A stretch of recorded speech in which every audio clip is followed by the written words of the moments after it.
16h14, comme convenu, on se retrouve sur la Web TV des 24 heures du Mans avec Bruno Van de Stick, le speaker officiel de l'épreuve, pour faire le point sur cette séance d'essai. Bruno, et il y a quelques instants, et bien justement une sortie de piste avec un drapeau rouge. On a eu effectivement une neutralisation de quelques instants avec la Zytec du team Jota qui s'est accidenté en plein milieu d'une audière dans l'entre-deux chicanes. C'est Simon Dolan qui était au volant, mais bonne nouvelle, il s'en est sorti indemne.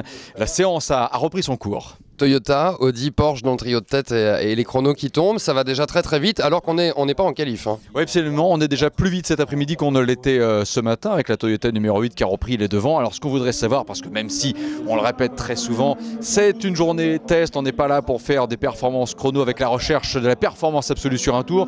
On veut toujours avoir des chronos très rapides. Est-ce qu'on va descendre sous les 3,23, c'est-à-dire arriver au seuil de la pole position de l'année dernière, 10 à 18 heures? Moi j'ai envie de dire que oui. Alors si on regarde bien l'écran derrière, c'est effectivement la Toyota numéro 8, 3,23,014 qui a repris le bénéfice du meilleur temps. Mais effectivement derrière on est très studieux hein, chez Porsche, chez Audi, on tourne. Je pense qu'on simule aussi pas mal des relais en course, puisqu'on le sait maintenant avec le système hybride, il y a une certaine quantité d'essence par tour à consommer, sans en consommer plus naturellement, parce que faute de quoi il faudrait prendre 2 tours après pour se remettre bien scalé au niveau de la consommation. Si jamais il y avait des excès à répétition, alors il y aurait effectivement des sanctions prononcées en course, comme par exemple des stop and go.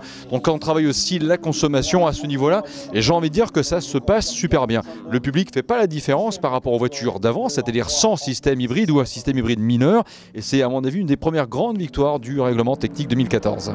Oreca, Zytec, Ligier en LMP2, dans le trio de tête, et puis la concurrence derrière, il y a de la bagarre dans toutes les catégories. Oui, là aussi on va regarder justement un petit peu l'écran, même avec Michel Frey pour l'équipe Race Performance. Ça va aussi très bien, et ça va bien dans cette catégorie LMP2, pas que pour les moteurs. Nissan, les Jets sont également bien. On a récupéré également la Ligier à moteur Honda qui avait manifestement eu des problèmes d'embrayage ce matin. Donc pour l'instant, c'est effectivement Race Performance qui est en tête. Il y en a un petit peu pour tout le monde dans cette catégorie, et c'est ça également qui est l'essentiel. L'Alpine n'est pas non plus très loin. Une voiture qui fait pas de bruit, c'est celle du Sébastien Loeb Racing, mais un petit peu comme pour au cinéma, c'est silence, on tourne en ce moment, pas de coup d'éclat cet après-midi. Le but du jeu, c'est d'être le plus brillant possible les 14 et 15 juin. Et puis un mot enfin sur la catégorie GT où Ferrari s'impose leader dans les 2 catégories pour l'instant. Oui, absolument. Alors un équipage qui pleure un petit peu pour l'instant, c'est celui de la Porsche avec Jörg Berlmeister, la 91, puisque ça c'est la conséquence de sa sortie de piste ce matin. On va dire tout le fond de la voiture était effectivement endommagé, elle est aux abonnés absents pour l'instant.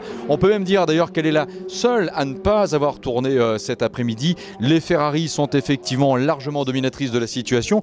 Par contre, c'est Aston Martin quand même. On ne s'inquiète pas. Là aussi, c'est encore une fois le résultat du dimanche soir qu'on va retenir. Mais le moins qu'on puisse dire, c'est que chez Aston Martin, on ne cherche absolument pas les coups d'éclat. Je trouve que les Corvettes vont bien également. Là aussi, on veut récupérer la victoire. C'est un nouvelle voiture. 4, pardon. Nouvelle voiture. Oui, absolument, avec la C7R, ça va très bien. J'aime bien aussi l'équipage avec Patrick Dempsey. C'est pas parce que c'est Patrick Dempsey, mais je trouve qu'il se complète super bien. Voilà. Et ben voilà, et on se retrouve dans 1h40 ou peut-être avant pour faire un nouveau point. Vous savez tout, à très vite, merci.